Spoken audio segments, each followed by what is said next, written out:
রাধে রাধে বন্ধুরা, সকাল সকাল চলে এসেছি। সকালে উঠে আজকে 2 কিলো বড়ি দিয়েছি। বড়ি দেওয়ার পরে আমাদের আজকে তো লক্ষ্মী পুজো, লক্ষ্মীর ঘট বসাবো। পরের ভিডিওতে আপনাদের সব দেখাবো।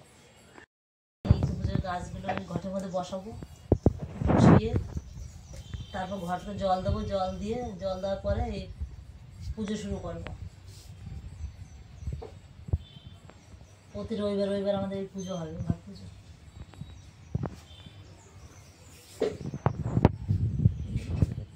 ঘরের সব গাছগুলো বসিয়ে নিয়েছি। বসানোর পরে